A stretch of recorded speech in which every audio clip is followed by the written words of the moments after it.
casual now that All right, well, this has been a wonderful day of wonderful lectures and content, but we've saved the best for last. I've certainly been waiting for this. We're going to talk with, well, Spencer Marks and Jeran Campanella about flat Earth and Antarctica and all kinds of interesting information along those lines. So I'm going to hand it over to Spencer Marks to kick it off. Thank you, Spencer. Okay, I'm Spencer Marks. I am one of the senior investigators for the Center for Inquiry Investigations Group, like Ross. Your mic's not on. Test. There you go. There you are. There you go. Do I need to reintroduce myself? Yeah. Who the hell are you? I am Spencer Marks. I'm one of the senior investigators from the Center for Inquiry Investigations Group, like Ross. And IIG. IIG, yes. That's our old term. In science, we have kind of a tenet that says you can adjust your views based on better and newer evidence. Well, to that degree, the person we have on stage here used to believe the Earth was flat. In fact, he was quite a large proponent of that and has a popular YouTube channel. And for a long, long time, he spoke about the Earth was flat. But then, some of you may be familiar with, there was something called the final experiment. That's just the name of the thing they did. A bunch of people went down to Antarctica, which is, by the way, a place where many flat earthers say you can't even go because it's guarded by military and so forth. But our next guest went down to Antarctica, and he saw in December, which of course is the Southern Hemisphere summer, he saw a 24-hour sun, something else that is completely impossible on a flat Earth. So like a good scientist, he adjusted his views based on newer and better evidence. So to that degree, I commend him, and I think everybody should welcome him. This is Jeran Campanella.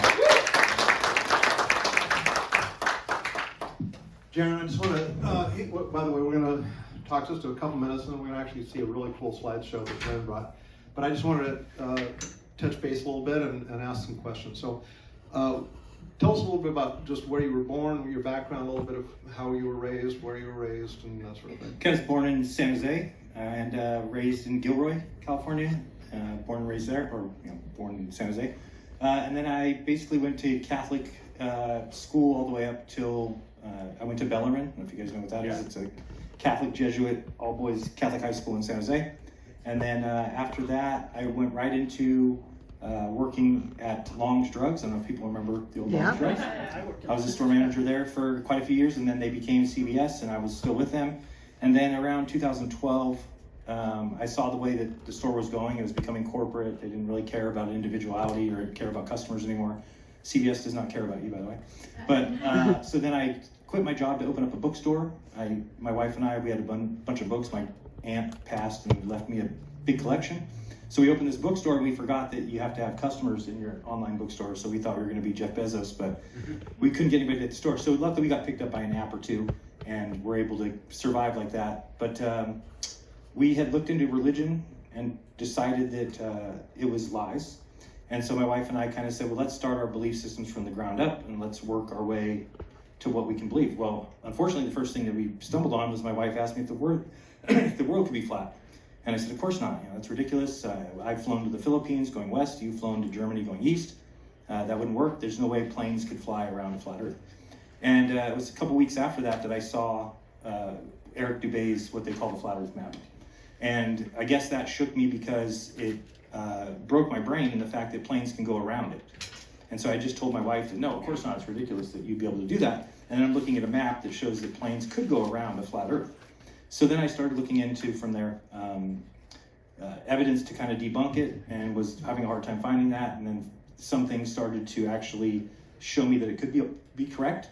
And then you kind of go on that journey. From there, it was just, too many people emailing you and saying, oh, I've been thinking like this for a long time, and thank you, you brought me back to God, or whatever it was, that just kind of pushes you further and further into that mindset. And then you go through a confirmation bias where you no longer look at evidence objectively, you are looking for your truth.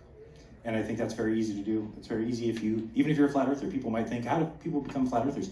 Well, if you are looking for that evidence, you can find, and you just disregard stuff that doesn't line up with it. So, there's a lot of debunker channels on YouTube and things like that, but they don't They don't capture you because you don't want to hear derogatory things about you. You don't want to hear that you're wrong, so you just kind of avoid those videos, and you end up watching nothing but other flat earthers promoting the same thing.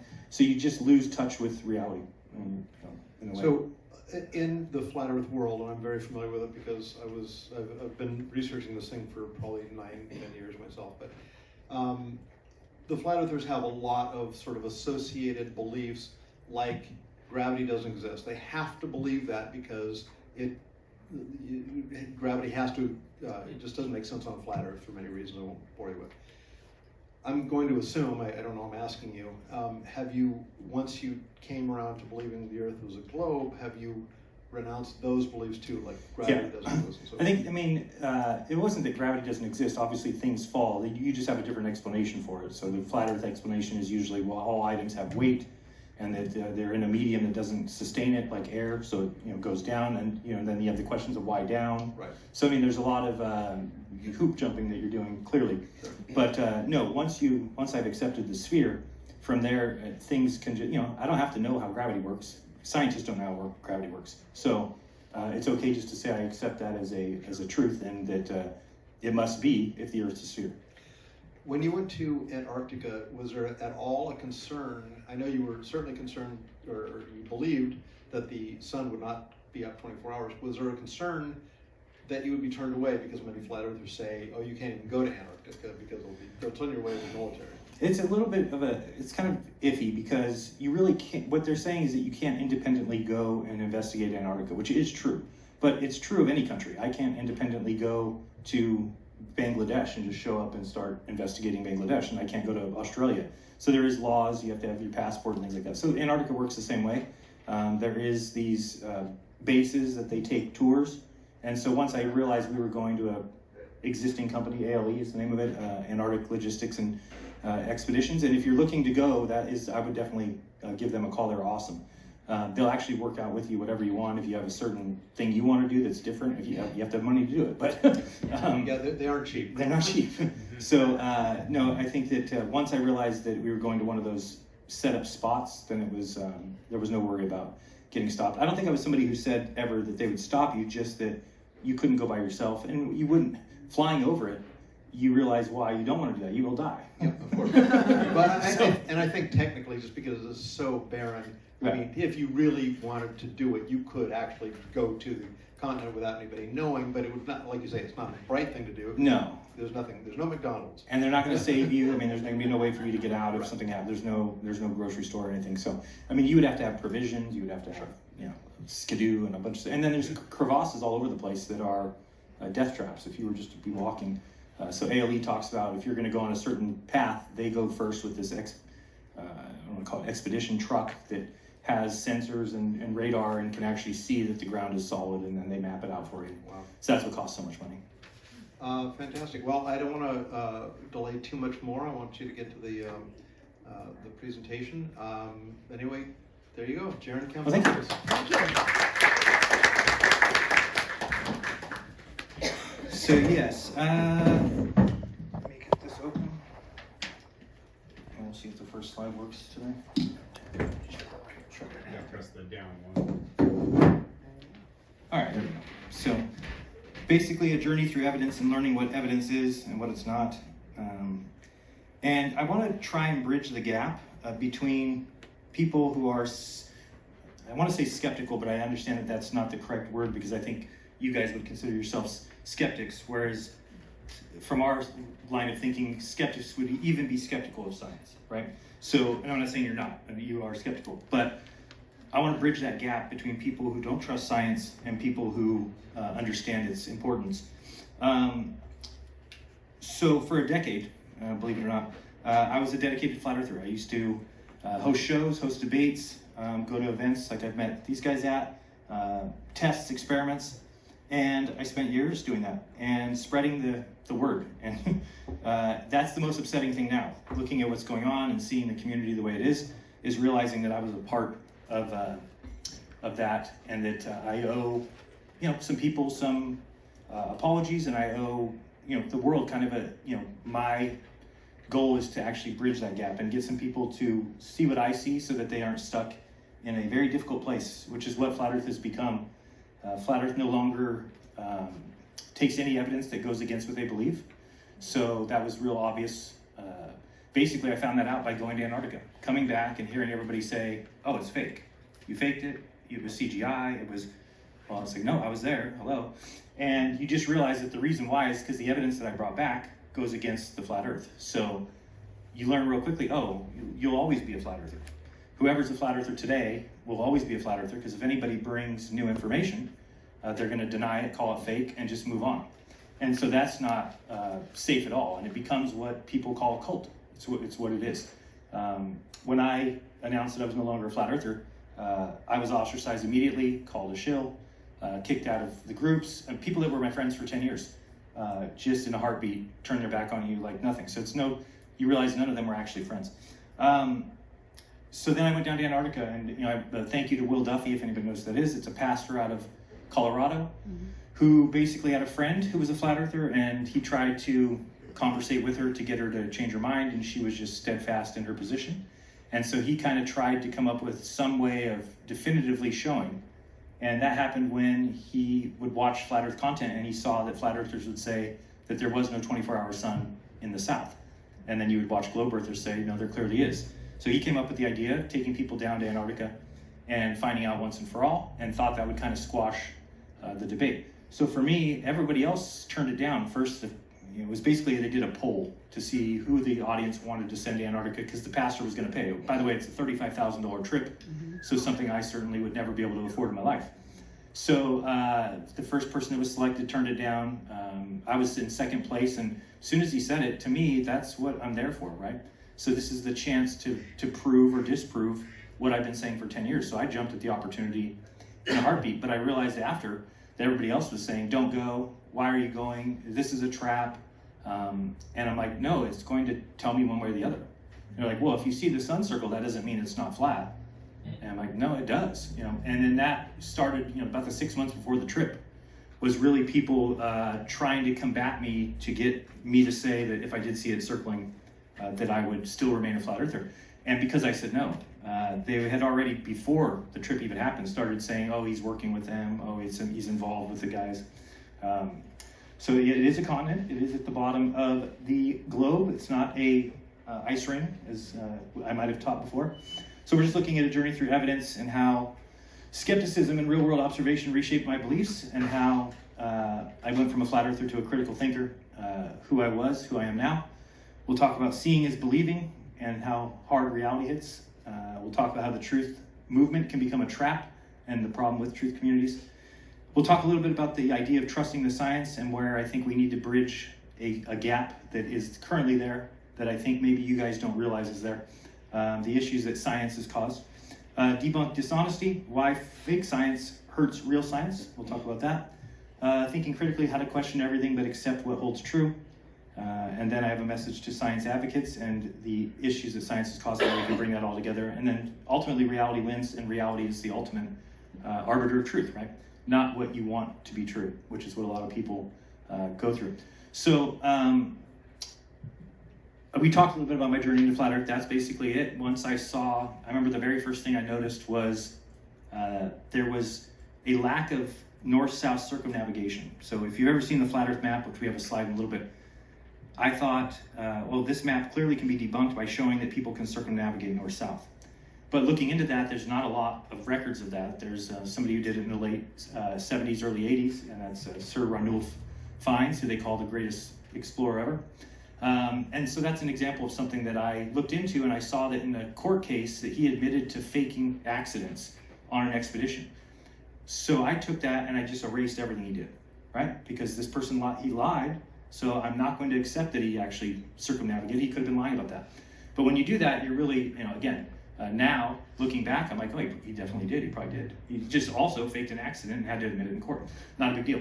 Why I was so sure I was right is because of confirmation bias. You no longer look for the evidence that goes and flies in your face. And you'll see when I realized some things, it was profound that, and I actually feel stupid.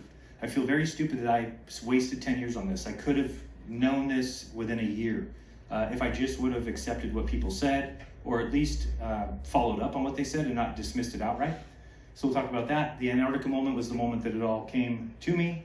I remember the pastor, we were on the plane coming back from Antarctica. We landed in Punta Arenas, and we're getting off the plane, and I told him, I'm like, hey Duffy. He's like, yeah. I'm like, the Earth's a sphere. He's like, what? I said, the Earth's a sphere, and he goes, no way. I'm like, yeah. So he was pretty excited about that. I think that his goal was just to have one person turn. He thought if he can get one person to change their mind, that maybe there'd be a cascading effect. And that has happened. I don't know if you guys know Patricia Steer has stepped out, no longer a flat earther. Robbie Davidson, who was in charge of the first 3 conferences, has stepped out, no longer a flat earther. Paul on the plane, no longer a flat earther. Wow. There's a guy named Melodome who stepped out, Rose 777. So a lot of people are seeing the issues. And then there's this new group of flat earthers that basically is in a la-la land where, we don't know what the sun's doing. We don't know where the sun is. It's apparent. It's not a real sun. It's a figment. They're starting to talk about something called dome refraction. I don't even know where this came from. It's their excuse to explain why things are not where they should be. And the power of real-world observations, and then why it matters. So how I became a critical thinker is exactly as I said, realizing that, and it took a lot of things. When I came back, my thought was, okay, I'm going to slowly kind of introduce this to my audience and kind of see if there's somebody who wants to go back to the drawing board. Maybe we can create a new map. And in doing that, I kind of really started to skeptically look at things differently. I could just tell my brain was different.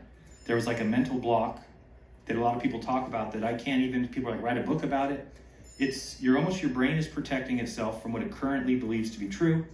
Any information that's trying to come from outside is just disregarded. It's almost like your brain doesn't want to even consider it a possibility.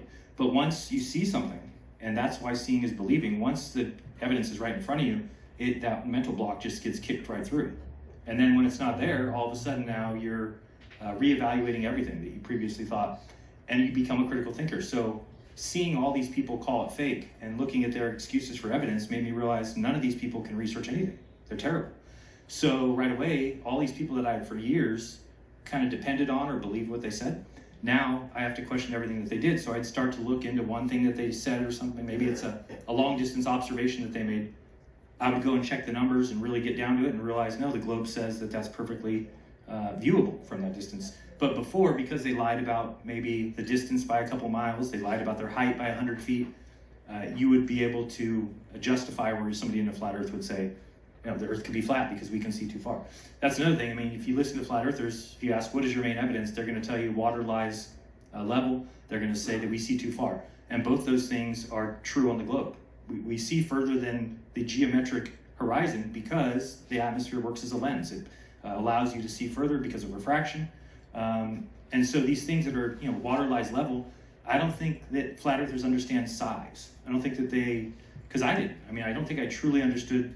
We think of a basketball as a ball, right? A baseball, something small, a yoga ball, even a beach ball.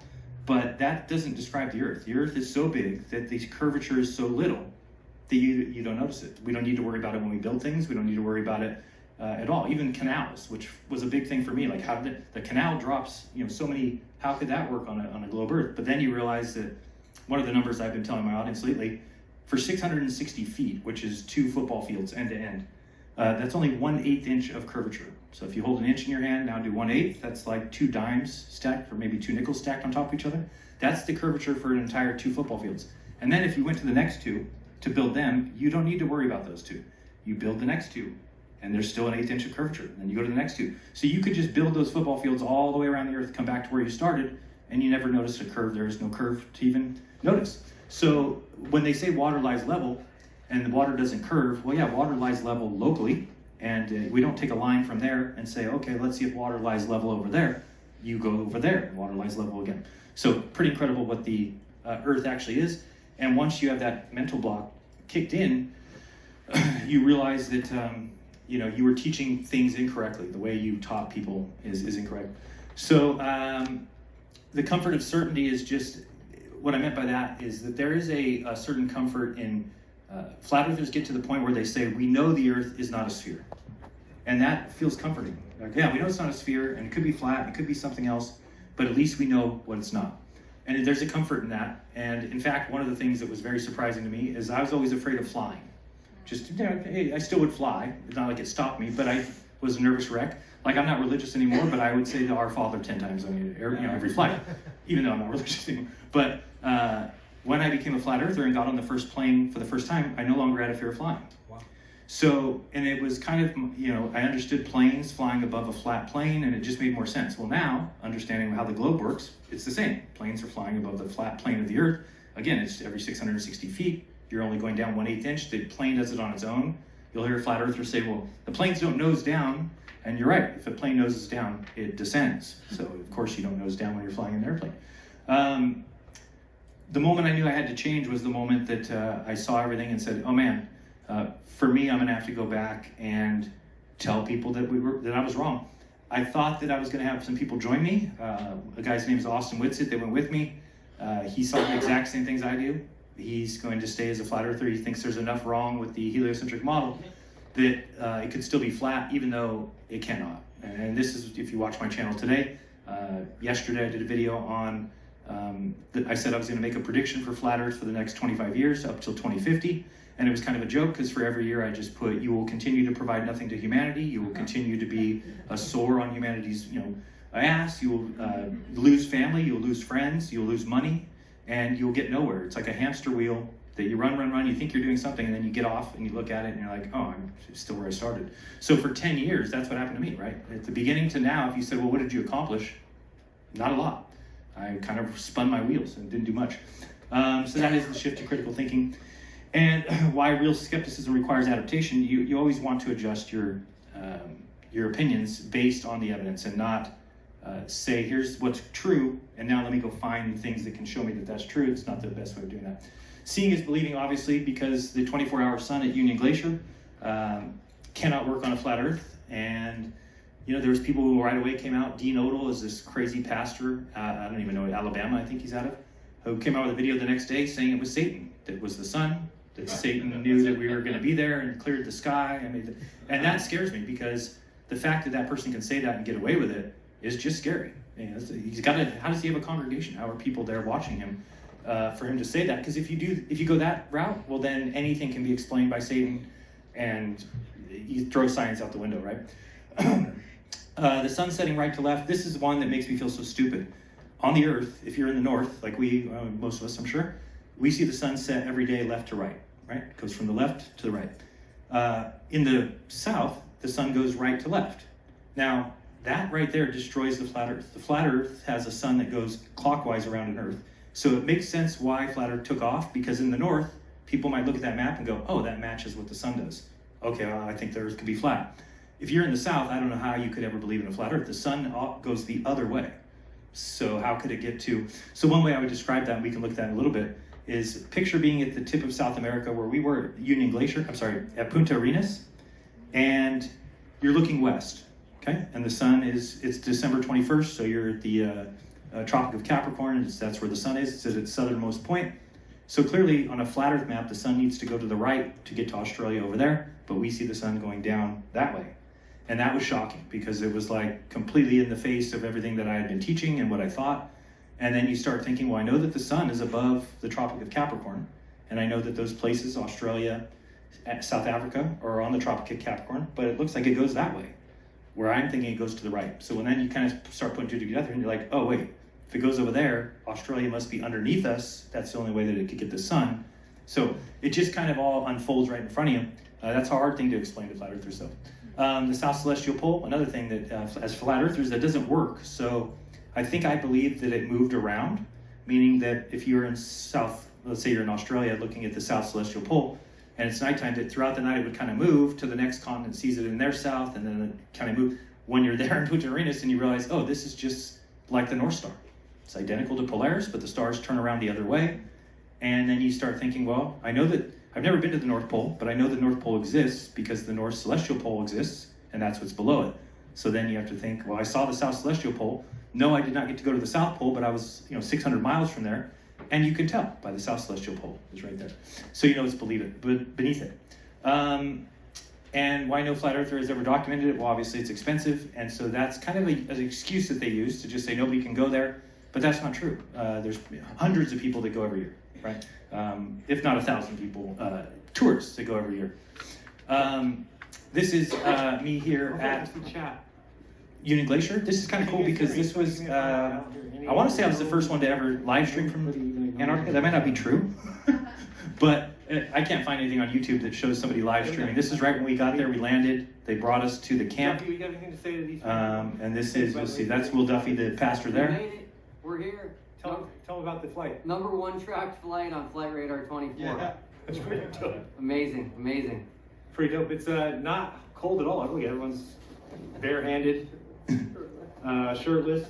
So now there's people that watch this No gloves, and no hat, said it's no lids. fake. These polar boots are also getting a little hot too. They are getting a little It's getting a little toasty. And you guys said I'm crazy because I wanted to do a polar plunge. This I'm was- clearly Californian because I'm still wearing these gloves. Yeah, for sure. Totally doable to do a polar plunge. And it was like Can't you just do polar like between 5 and 15 degrees. Snow I mean, angels? not too bad, but Definitely put it on the polar plunge. So there's your sun, and that is no, I don't see the sun. Hello, where are you, sun? it's so bright there. Yeah, it's north. Can't So even I'll pull show your you where the glasses north down. mark Obviously, is. the whole ground is reflective. Triangle over there. So just pointing out where north is. Obviously, the sun The was Triangle Mountain. northwest. Yeah. And we were just waiting to see Right if it there. would come around and Triangle circle right us, there. which it did for 4 North. days. So the sun's there.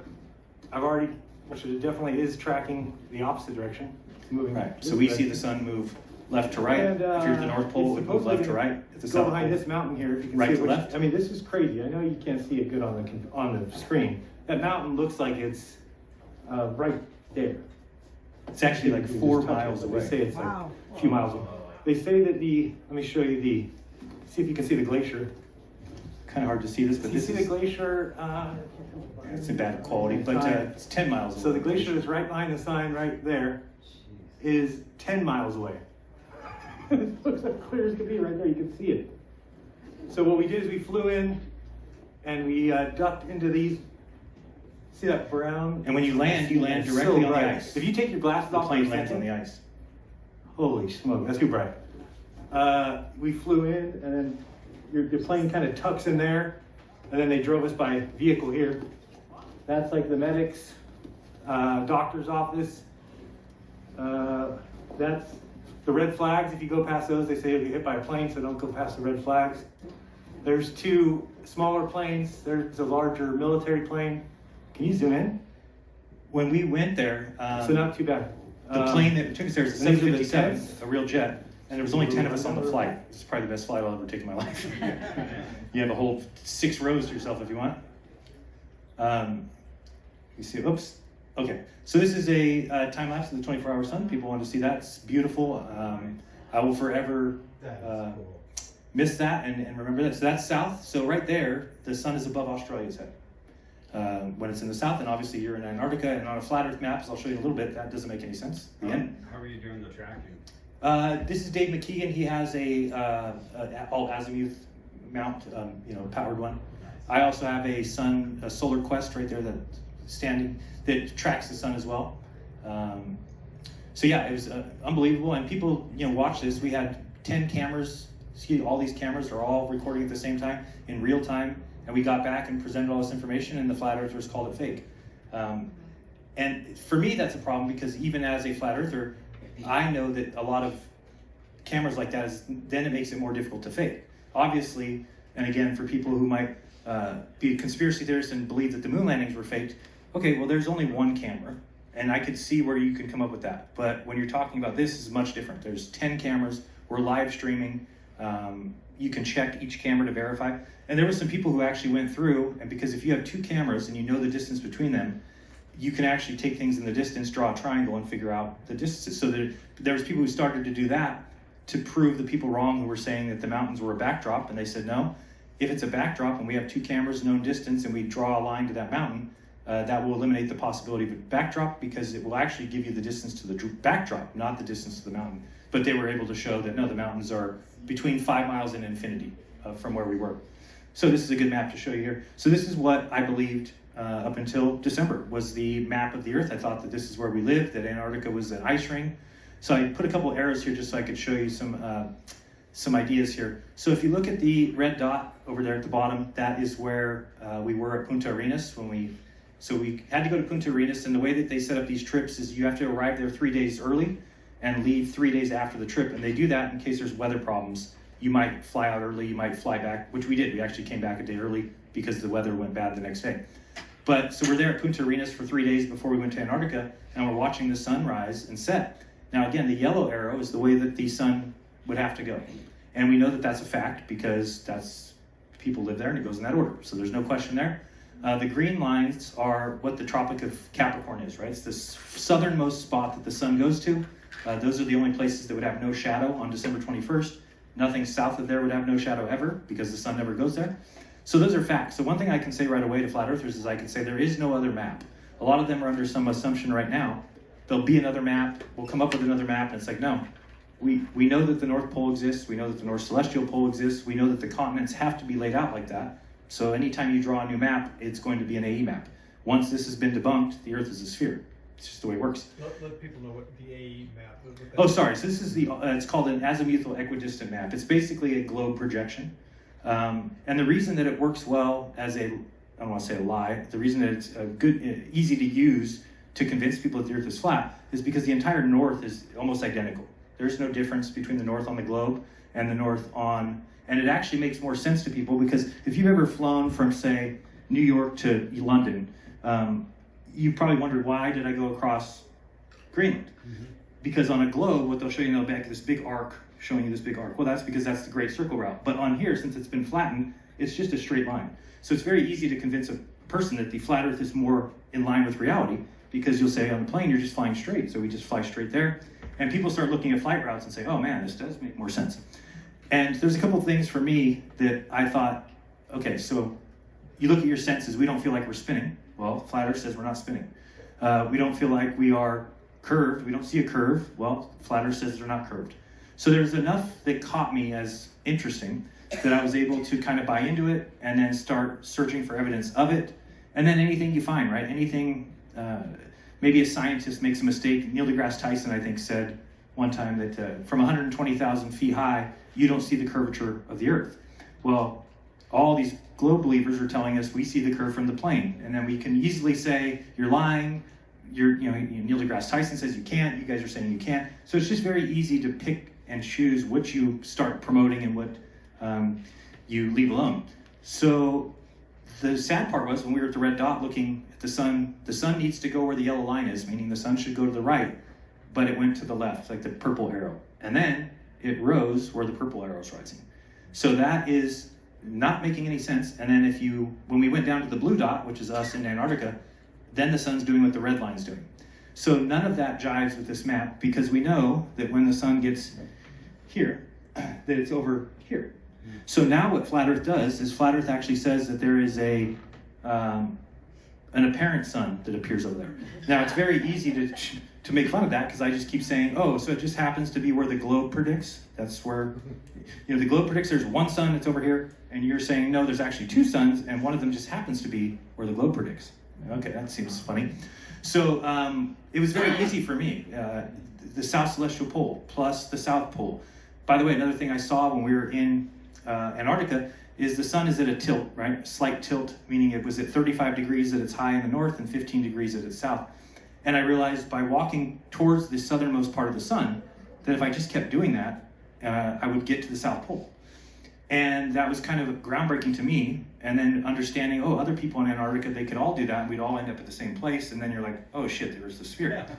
So it's just sad when you spend 10 years trying to explain away everything you see and trying to make excuses for things, and then you're just there and there's no more excuses to be made. And then to find out, I was telling Toon that, MC Toon is a flat earth debunker on YouTube, and I was telling him he goes, that's exactly how Amundsen and Scott got to the South Pole. He said, they didn't have GPS, and a compass doesn't work there because the actual South Pole magnet is out in the ocean south of Australia.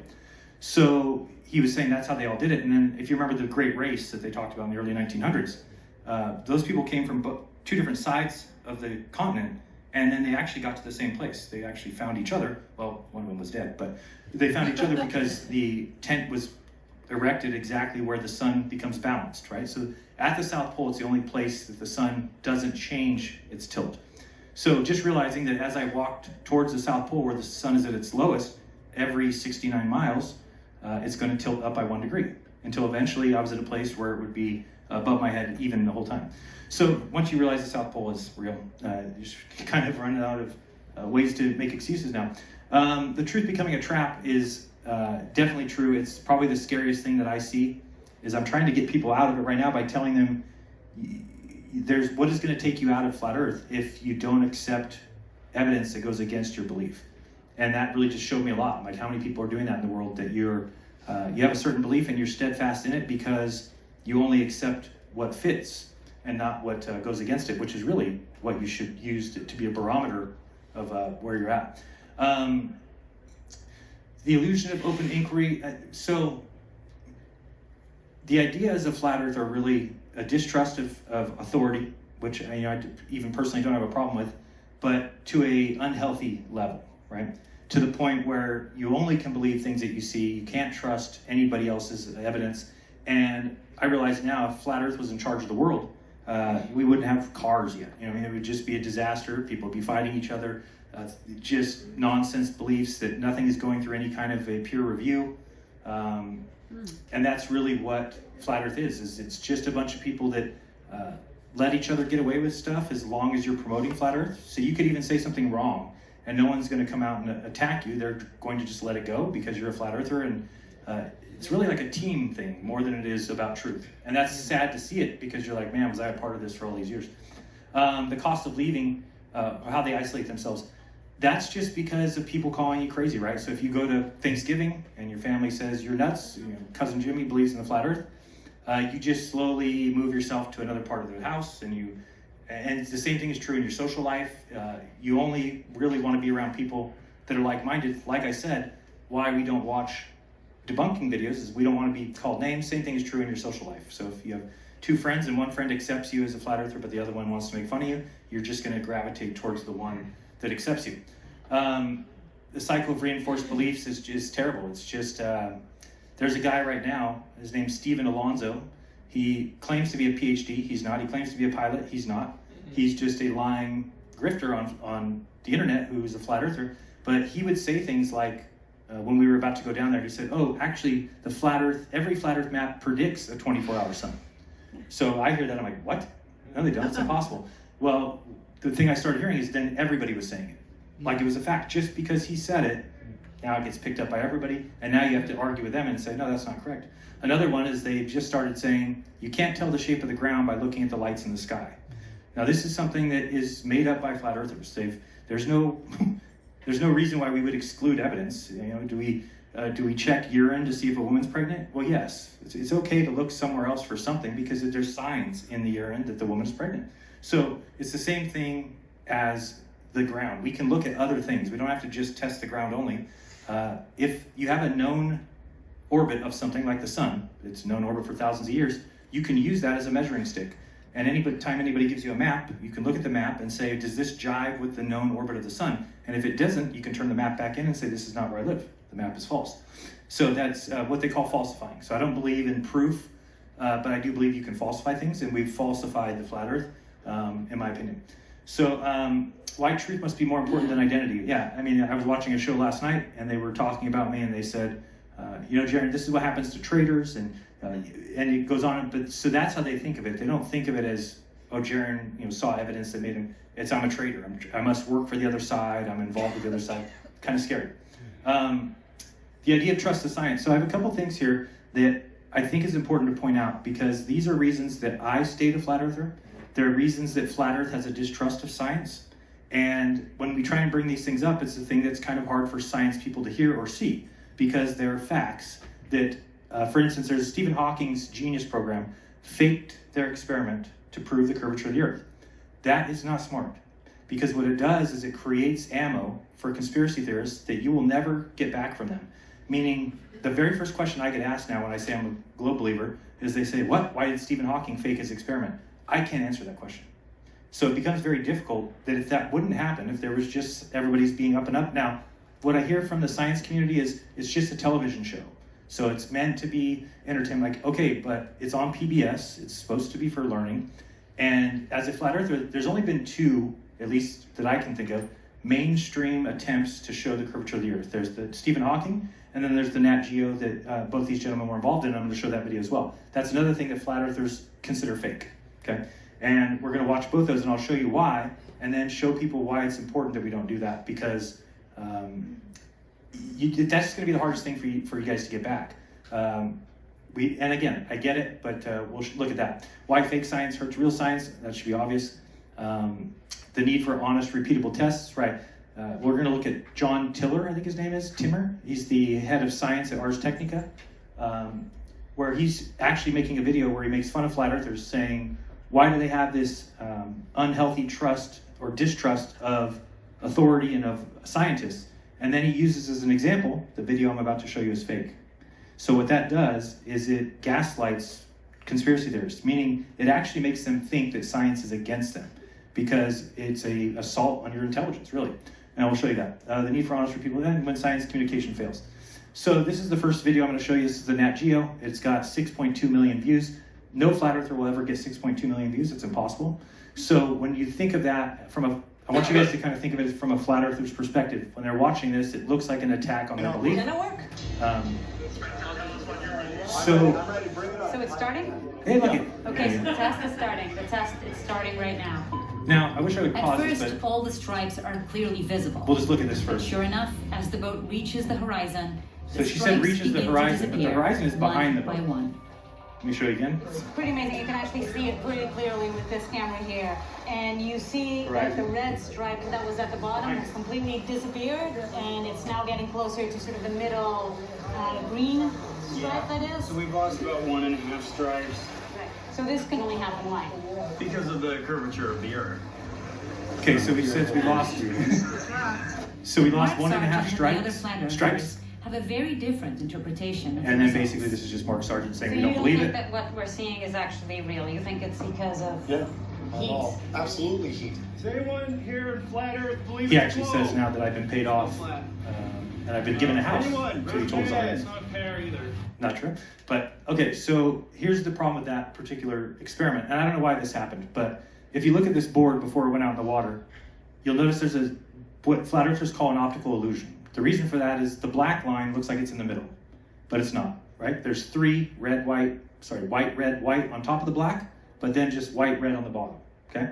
So when that sign goes out, the water barely covers the bottom red stripe, but when she asks Ross, he says we've lost 1.5 stripes, which is not true.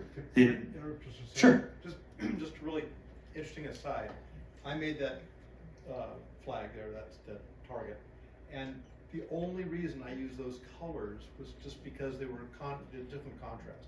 I had no more thought into it than that just different Right. contrast. But I was going to say, in the flat Earth community, I saw online a conspiracy theory that somehow the colors were like Nazi or something. I was like creating some kind of Nazi memorabilia, and I was like, no. It's one of those things where, what is the saying? Like, never ascribe to malice. Right. So it's easier to understand that this is just an accident. It's not an optical illusion. Nobody was trying to fool flat earthers. But it even fooled Ross in the way that he says in it when they're asked how many stripes are gone, and he says we've lost 1.5 stripes. When the only thing they ever lost was the bottom of the red. Well, So the white was compressed, and Mark Sargent didn't disagree with that either, or any flat earthers standing there. No, not there. They all agreed. yeah, I think I don't think anybody saw that. It was after that this came out. And this has been edited too, so, I don't know if they were grabbing the footage at the exact same moment that we were So seeing. that's kind of what I'm talking about. But right? everyone around agreed, looking at that screen in the sun, that we could only see half of the white stripe. Half of what white stripe? The bottom one. Oh, got you. So the video might be edited, right? I mean, Well, it definitely is. right. It's not the actual test. I will show you how much it's edited. Right. When Marianne Van Zandt, whatever, asked me, and I turn and say, she says it's starting, and I said yes. I was actually on the boat in the middle of the Salton Sea. How am I saying yes? See, when it's I didn't starting? know that. Yeah, I'm on the damn boat. So that clip where she asked, is it starting? That had to do with a prior test where we were floating balloons out across the. Oh, I remember that. Yeah. So that's when I said yes, it's starting. I couldn't possibly have said it during this segment because I'm on the boat. Right. So more importantly, you can see that is basically what the show shows as the most it's ever covered. So if you go watch the documentary or the film from Nat Geo, it never shows more than that. So as a flat earther, you're looking at that saying the bottom red is covered, and also the horizon is back here. Notice where the white arrows are pointed? So the things would get covered by the curvature of the earth at the horizon, not in front of it. So as a flat earther, you can look at this and see the dots I put here. Those dots look like it's a wave, and the wave is covering the bottom of that board, not the horizon, which is behind it, which would be where the boat would start going over the curvature. You can't see past the horizon, so how would you be able to see water past what's covering? So again, this is very easy to dismiss, and being that it's a big 6 million view video, and it's kind of one of the only times that mainstream has tried to show this, flat earthers easily dismiss it, and I would say that this has probably created flat earthers, because you can show them this and then they say, oh, they're lying about it, so therefore, whoops, that's the wrong way. It must be that the earth is flat. This is the Stephen Hawking film. This is one that is important to show because it's got hundreds of millions of views. But I can't see it. And you'll notice he's saying here he can't see the helicopter. It's hid behind the curvature of the earth. They've landed. Okay, Joy, go ahead and lift off. They plan to ascend until Jim can see them on the horizon, then they'll tell him their altitude. Let me know when you can see us on spots of the horizon. So as a flat earther, you are skeptical of this right away, right? You're going to watch it, you're skeptical. Oh, are they going to show us the curvature of the earth? This was their chance to. You see the helicopter come back. You're like, okay, it was behind the water. How many feet are we above the lake? And then he says how far it was above the lake. 24 feet. That was probably the clue that made us start to look into this when they said 24 feet. That is the curvature of 6 miles, but not with a 3-foot telescope height. So right away, flat earthers are onto something. They're saying, nope, you wouldn't be able to hide a helicopter from that distance at that height. And we'll see why here in a second.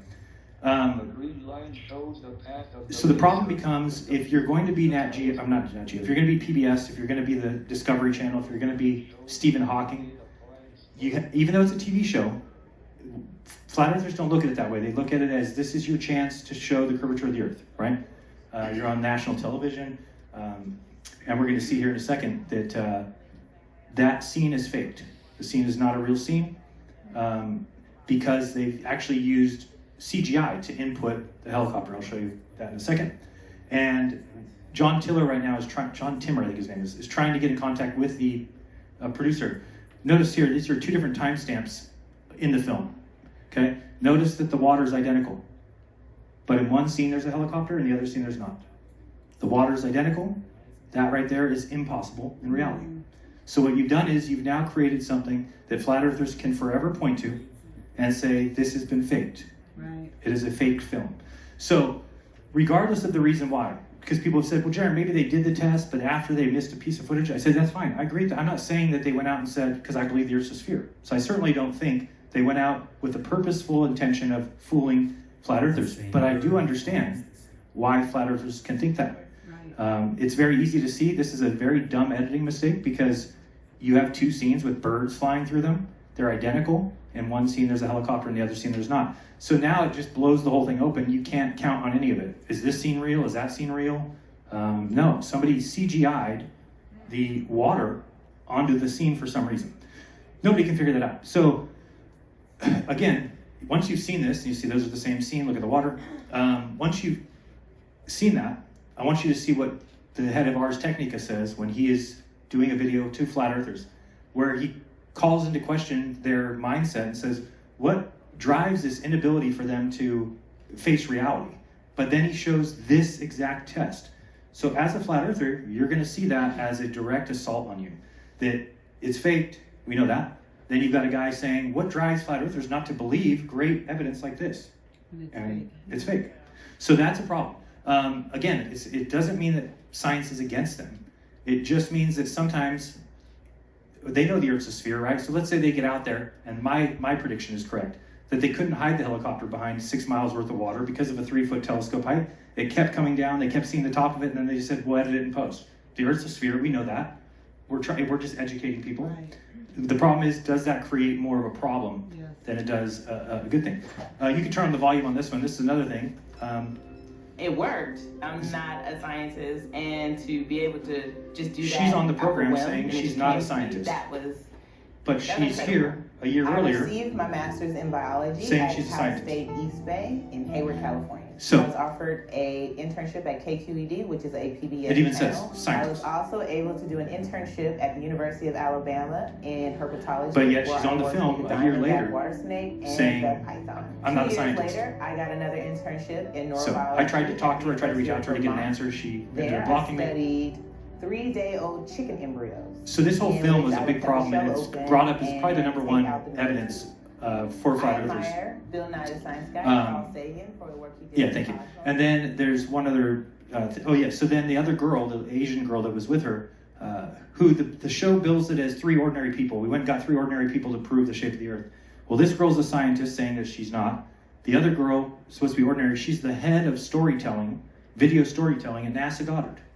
So that's not a good thing to do, because when you just look up her name and you see head of media storytelling at NASA Goddard to a conspiracy theorist, you've just given them so much ammo. They're going to stay that way. That girl there, she's and this guy's a teacher, which I guess is an ordinary person. But she works, Joy NG, or I don't know how you pronounce the last name, is not an ordinary person. She works at NASA as a head storyteller. So there you go. She's, and she talks about science storytelling is what she loves to do. So yeah, this is the scene that I just wanted to show you. Again, this proves that something didn't happen there. Something is not right. And that's a problem. So to me, I want to try and get people to realize the importance of making good quality experiments that people can repeat, especially in this case, because you'll actually hear Timmer say, no, ordinary people don't have a helicopter. They don't have these things to do these tests, and it's true.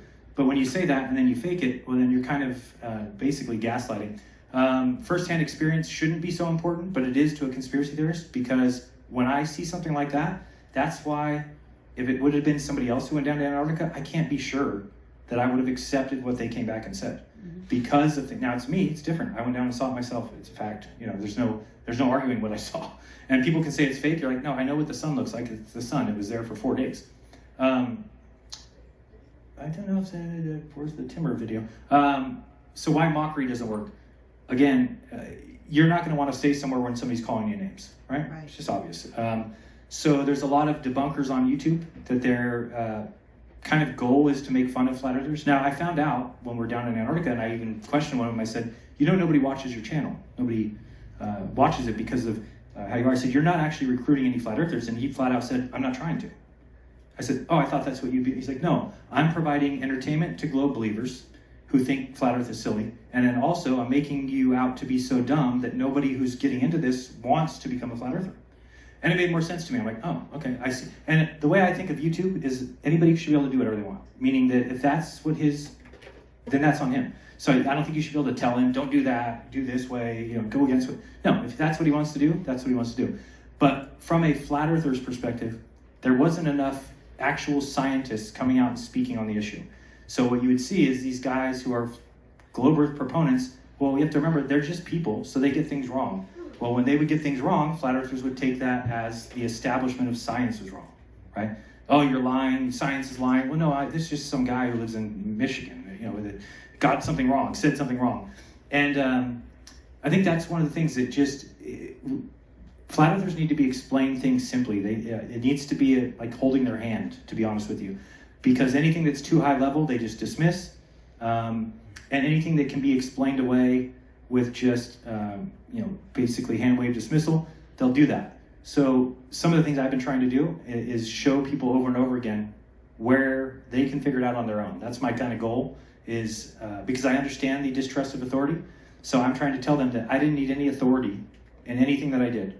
As far as going to Punta Arenas and seeing the sun set right to left, nobody needs to be an authority to tell me that. There's no scientists involved, there's no government involved. Watching the sun do that. Same thing is true with the South Celestial Pole. What's below at the South Pole? Nobody needs to tell me that. I can figure that out on my own. Knowing that the Tropic of Capricorn goes to the left and not to the right. Again, the Tropic of Capricorn isn't man-made. It is a fact of life, that's the furthest south that the sun goes. I don't need government to tell me that. I can go and interview those people or stand there on December 21st and see where there's no shadow and know that that's the tropic. So I'm trying to convince people that are afraid of authority that you don't need them. And in fact, I'm trying to even say at this point, it's impossible to fake the shape of the earth. I think that this is something I just found out, that I thought it was possible, and now I realize it's not even possible. You can't fake the shape of the earth because people make observations. And if you lived on a flat plane with a sun going around it, and you tried to trick people and tell them that they live on a sphere, as soon as they got on the sphere and looked at the sun going around, they would immediately say, hey, this doesn't jive with a sphere. And they would know they don't live on a sphere. The problem is when you map the earth on a sphere, it's the only time it works. There is no other time it works. You can put the earth on a flat ground, you can put it on a triangle, you can put it on a cylinder, and no matter what you do, it does not jive with observations anymore. There is one shape that jives with observations. It's a sphere. So when you have the North Pole and the South Pole, and these, so one of the main things about flat Earth is the South had to be a lie. I showed you the map earlier. The center, I said the North is the same. The South is vastly different. Vastly. I mean, you're talking about lines of longitude in the South being maybe 30 miles on a globe, but actually being 120 miles on a flat Earth, which is just enough in and of itself to dismiss the idea. So really what it comes down to is giving people a chance to learn what they can believe in and what do they use to weigh what's right and what's not. And I think that that's something I want to try and help people get to the point of. I would love in the future to go places maybe as observatories or at NASA and actually try and bridge the gap and show my audience, here, look at this is real, look at this, we are looking at Mars, because a lot of times it's just easy to dismiss if you're somebody who's never goes out, you're always at home, and you don't actually do anything. It's just easy to dismiss. More real-world testing is needed. I think anytime somebody's hands-on, you guys probably know when you're down at the Salton Sea, it helps when people are there, they see it. It's just a little bit more real. Science must be honest and transparent. Another one of my goals talking to John Timmer is I said, can we get PBS to go do that again? Said it would just be a good thing that people would all watch it, be very popular, and let's go help hide the helicopter again, get it right, the distance if we need to go further to get the helicopter to hide behind it. But I think that would show a good bridge there. Truth must matter more than pride. I mean, that's the hardest thing, right? So I have to face myself every day knowing that I spent 10 years, I don't like to say lying, because I wasn't lying, but I was definitely telling things that were not true and pushing things that were not true, right? Actually advocating for the untruth of those things. So why the scientific method works, obviously, the new flat earth idea is they say we don't make claims, we don't have a model. And so my thing to them is, okay, go home, sit down, because you're not allowed in scientific inquiry, because science is the making of claims. I'm going to make a claim, and I'm going to back it with this evidence, and then you figure out which claim best matches reality based on the evidence that's given. So that's really what we should be doing, and I think that people care a lot more about being right, and I think they dig their feet in. This is why I started 5-6 years ago telling them, don't fight with your family over this, please. I said, because if you call your brother a moron and he calls you a retard, you're both going to dig your feet in, and neither of you is going to allow any evidence to come in from the other side, because it then means if you're wrong, that you are the retard. Or if I am wrong, I'm the moron. So I saw families break up all the time. I saw people say, I don't talk to my parents anymore, I don't talk to my brother anymore, over flat earth. So now hearing that, I had somebody call me the other day crying, saying that his wife left him years ago because of flat earth. And so, you all of a sudden realize the real world implications of faulty beliefs, and how if you have incorrect assumptions, then your beliefs are going to always be wrong. Or at least they don't have to always be wrong. You could get lucky. But more times than not, if something's faulty, meaning like for me, thinking that the South is a lie, well then everything that I base on that is going to be wrong, because the South is the truth. The South is the opposite of the North. Completely just the opposite, a complete flip. And if you've got the North is exactly the opposite of the South, what other shape does that besides a sphere? So a call to, what did I say? Call to what? Embrace critical thinking. Right, so I'm just going to be trying to show people that I think that that's the best way. Like for one instance, one thing that I still, I obviously have big doubts now, but at the time I was a big moon landing denier. If you don't know who Dave McKeegan is, he's a YouTuber, excellent. He was on the trip with us, and him and I got to know each other well. He was, teaching me how to use an all-azimuth mount for the telescope, teaching me some other things. So he said, why don't we do a series where you bring your best moon landing hoax stuff, and I'll refute it. And we'll just go through a couple series. So we're going to do that in the next coming weeks, and I think that'll be excellent. And I probably think that I will change my mind. I'm not going to change it yet. I think it's better to wait for the evidence, right? And so when I see the evidence that refutes my points, I think it'll be great to show that in real time. Or maybe I'll show him things that he can't refute, and we go from there. Who knows?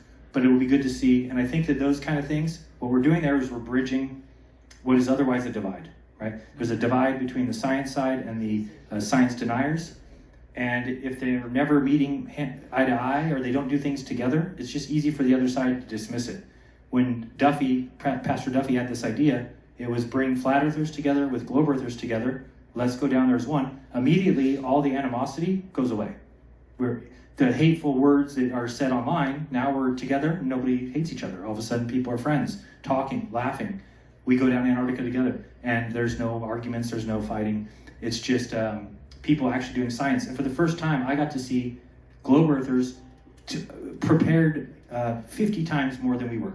Meaning notebooks, notepads, cameras, everything that you could possibly need in case things failed. They had something else. They weren't faking anything. They weren't tricking us. They were there to do science. And I think seeing that was eye-opening, because you don't think of them that way. You think of them as like sitting around a table figuring out how they're going to attack flat Earth next, when really they are doing science. They don't care about flat Earth. They're just trying to show people what's true. So reality does win. You have to keep an open mind. I believe that you have to keep an open mind. I think what a lot of science people have said is kind of, so now do you know that everything that you believed in that was fake is real? I'm like, well, some things, yes, but I said, no, other things I want to wait and get to the bottom of. I don't think there's a remote control car on Mars. That's me. Now, if there is, I think it'll be shown to me that it is true. And I think now, looking at things differently, I'll get there, right? This just happened in December, so it's only been 2.5 months. I think I've made great strides in at least admitting that I need to relook at those things. And I think people even hearing that is new, right? For conspiracy theorists, they hear moon landing and they all think it's fake, and that's just that. So when you have somebody who believe that saying, oh, I'm going to talk to Dave McKeegan about it, we're going to look at, they get immediately scared. They're already scared of that. They don't want to see that happen. Because you don't want that chink, like I said, that block in your brain that was kicked out for me. I think some people cognitively know that that's there and they don't want to let anything in. It's kind of like the Christians who say anything that comes from outside the Bible is from Satan. That's the way of protecting their beliefs, right? So if you ever try to bring something up that they don't agree with, they just say that's from Satan, dismissed. And it really works the same way for a flat earther. Why changing beliefs is a strength, not a weakness? Yeah, that's just going to be me trying to explain that to people. Again, like I said, the entire community of flat earthers has either said that I've sold out or I've been purchased, and that's very scary. You'll never get out of that belief then, and I want to keep pointing that out to them, that is a recipe for misery for the rest of their lives, because if they're wrong, how would they ever know, right? So the way that you know when you're wrong is when evidence is brought to your attention that doesn't meet with your current beliefs, and then you should change your beliefs to match the evidence, and that's not what happens. So yeah, that's what I said. The next one. Breaking free from the need to be right, that's a problem with the internet that I'm not sure how you get rid of. It just becomes, people, I've seen it a million times, when they state something, they'll just stay on that. It's like they're afraid that if they change their mind on that their audience will see that as a weakness. And so they stick to their guns, whatever they came out and originally said. And I've seen ridiculous things that people have said that they just keep on because they're afraid of being wrong. And that's on both sides. And just keep asking questions and keep testing. So if you guys have any questions, I'll take those if you want. But you can find me on YouTube on Jeran Campanella. Well done. Well done. Yeah. So come check out the channel. Well done.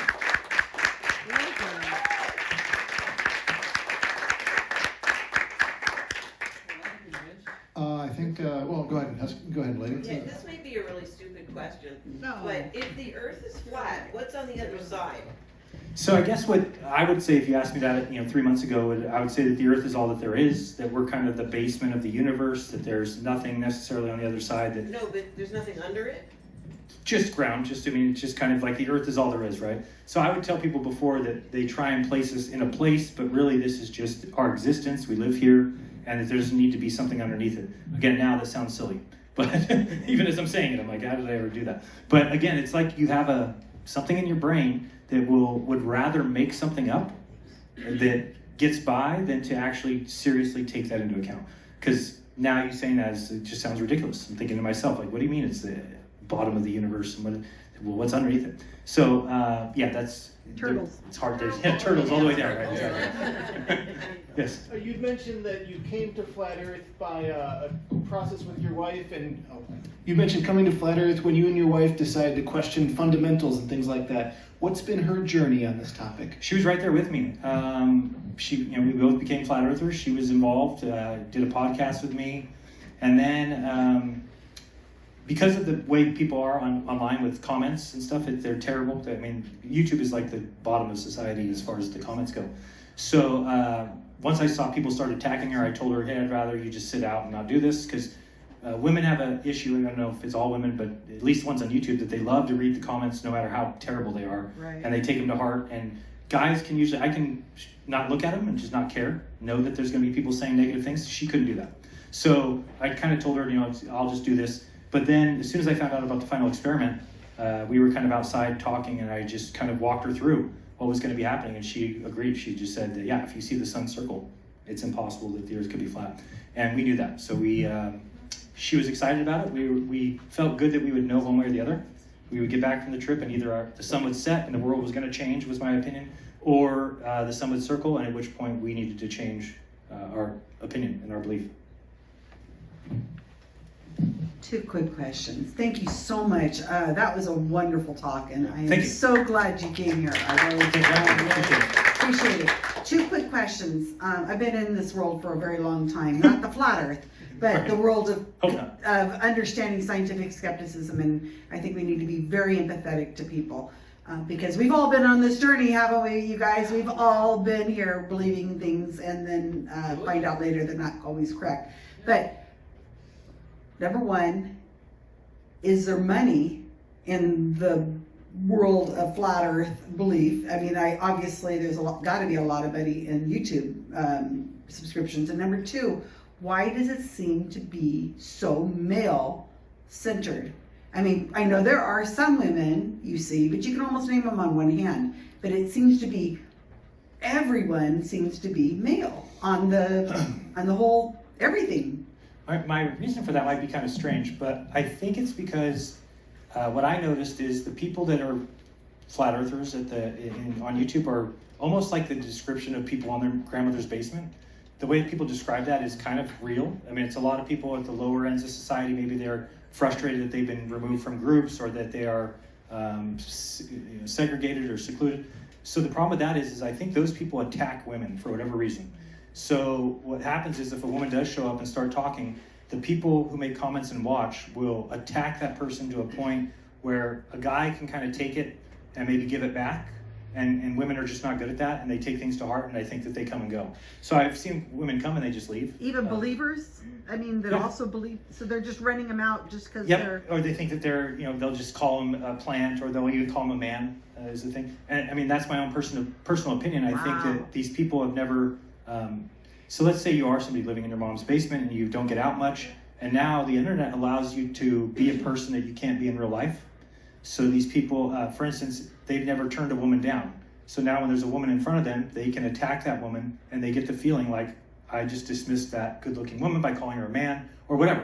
And I think it's just like I've seen it. I've seen people do it. It's disgusting, but it's the way that some people are. Jeran, to follow up to that question though, but I've seen, I haven't been there, but I've seen pictures from flat earth conventions. Would you say that's true at the conventions as well, or are there more female presence at the conventions? I'd say there's definitely more female presence. I mean, I've looked at my YouTube stats, and I think it's like 92% male, 8% female is my viewership. Wow. But I think in conferences it's probably closer to 60-40. Because they come with a man. Yeah. They're not necessarily women going by themselves. Very rarely, I haven't seen that. That was a very good answer. Thank you for being honest. Because Yeah, I've always been scary. interested. Same in the UFO community. The UFO community is extremely male. Okay, yeah, I don't know if it's the same thing. I'm sure there's a lot of infighting. It always becomes that. Here's the thing, when you have a distrust of authority, you immediately have a distrust of everyone else, right? And that causes the self-destruction of these communities, because as soon as somebody believes something different than you, which should be okay, right? Spencer and I might have different beliefs, a lot of different beliefs, but we can still coexist.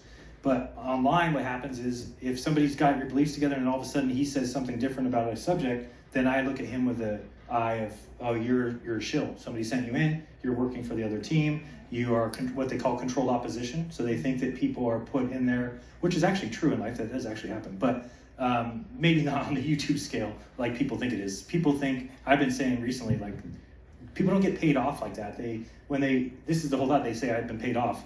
I'm like, you would never, the government, if they had these secrets, would never come to me and tell me the secrets, which is what paid off would be like, Jeran, the earth is actually flat. Here's $10 million to go away. Just the government wouldn't do that because now I know the secrets and I can go and tell people, and we don't have people coming out like that. So the government, if they do have secrets, is much better off not telling people. But your block in your brain has to come up with a reason why his belief is different than yours. So the best way to go is that he's a shill and he works. And then the fact that maybe him and I have never met in real life, if you're on the internet, is another thing. That these people will throw each other. I've seen it happen to me. People that I've known for 10 years, friends, would think they're friends, but I've never met them, and they just can so easily throw you under the bus and dismiss you. That doesn't happen as much in real life because you actually have to face people, right? If you're threw family under the bus, well, you got to go to Thanksgiving with them. You got to go to Christmas. So that doesn't happen in real life. But on the internet, I mean, I don't know how we handle the internet. I think it's terrible. I think TikTok is terrible. The other day I was showing on my show, if you just search Antarctica on TikTok, almost every video that comes up is fake. And I realize I'm looking at it like, man, if I consider myself, let's say the middle of intelligence out of 1 to 100, then that means there's 50 people less intelligent than me. And then I have to start looking like, man, I bet you 20 of those 100 believe those videos, which is enough to be scared about. Because with AI now, you can actually make voices that sound like news reports. And so everything that people is now consuming, it becomes very difficult for people to determine what's real and what's fake. So I think that's scary. And then the fact that, there's people on YouTube that would go every day and they would get on their channel and say they call me a pedophile. Well, that doesn't happen in real life because you can't go to your job and call somebody a pedophile. Without evidence, the person's going to confront you. If you do it the next day, you're fired. Right. On the internet, it's allowed. There's no, YouTube allows it. It's not even against YouTube's rules. So somebody can go on their channel every day and say, Jeran's a pedophile, and I'm just stuck having to either defend myself, and then if you start talking, no, I'm not, then people look at that as funny. Why are you even answering this person? So it becomes a very, I don't know how we fix that though. Let's do the one last question here. Hi, Jeran. I just want to say I really appreciate your search for the truth because I think that's why we're all here and, on different journeys. But I do have a question. I'm not very familiar with flat earthism, but I was just wondering, do you extend that, or do the flat earthers extend that belief to other celestial bodies? Are they all flat? Or no, they would think that they call them lights in the sky. I mean, they basically say that we don't know what they are, that, if you see like a lot of telescope views, your at-home telescope is going to show Saturn as a light with rings, or a planet with rings, but it's from a flat earther's perspective, they're going to say, well, we don't know the size of that. We don't know what it is. We don't know that you can go and actually see it or stand on it. And then the things that they would look at from, I know you can't stand on that because it's gas, but that's their opinion, is that they think these things are much smaller and that they're basically orbiting around the top of us. And again, it's a belief that even repeating now doesn't sound like I ever could sell it to anybody. I don't know how I ever did. But it is hard to explain, and I would write a book if I could ever explain it. Your brain opens up finally to allow that information in. And so what happened to me in the South was that now when somebody asks something, my brain is thinking about things a different way. It's not twisting what you're telling me for me to give you an answer that fits what I believe. It's rather telling you what, I'm telling you what they believe, but I don't even know how I've ever said that before. They're just lights in the sky. It's like, well, clearly they're not just lights in the sky. But if you had asked me that 3 months ago, I would have said, yeah, that they're just lights in the sky. We don't know the distance of them. We don't know exactly what they are. We think NASA's lying to us, and so they're just making up stories. That's what they believe, and that's the problem, right? Is that you can't get through to somebody like that. So it took, unfortunately, somebody paying $35,000, and I get there's people out there that are like, don't congratulate Jeran. He's guilty of doing this, and then he got given a trip for free for not believing in something, and nobody should get rewarded for that. I understand all that. I'm very thankful for Duffy offering the trip. I jumped at it the second I was offered. It wasn't like these other guys who turned it down. Because the reason I jumped at it is because I realized that I would know one way or the other. So I was different than them in the way that I would understand evidence that was right in my face. And clearly the other two flat earthers that went, don't have that ability because they're still remaining flat earthers, even though they saw exactly what I did. They've just gone to the idea that we don't know what the earth is, we don't know what the sun does, and even though we know exactly what the sun does, it's like, I asked somebody the other day, they're like, we don't know what the sun does. I'm like, what astrological sign are you? They're like, Pisces. I'm like, okay, then we know what the sun does. Well, you just made a point that I wanted to make, which is that, well, we've interacted before. Yeah. You know, you came on my show, and how's Carrie, by the way? Is she going? How's Carrie? Is she good? I haven't talked to her in a while. Yeah, that's a long story. Oh, okay. But I know she'd love to hear from you. Yeah. And one thing I would always tell people is like, Jeran was able to interact and do it civilly and really talk about evidence and was really interested in the truth. And I think you are to be commended for that reason. A, because you took that trip, and B, because as you said, other people went on that trip and were not able to make that change. Right. You were, and now you're in a really powerful position, even as much as you've acknowledged there are some people you can't reach. You now have this amazing standpoint and platform and experience to speak more to people than any of us in the room ever could. Yeah. So I thank you for continuing your channel. Thank you for speaking to the truth that you found. It's so powerful. Well, thank you guys. I really appreciate you having me. This is the first time I've given a presentation. Not a flat earth presentation. No, fantastic. I'm really impressed. Thank you everyone for coming out today. This has been an amazing conference. Thank you to all of the organizers.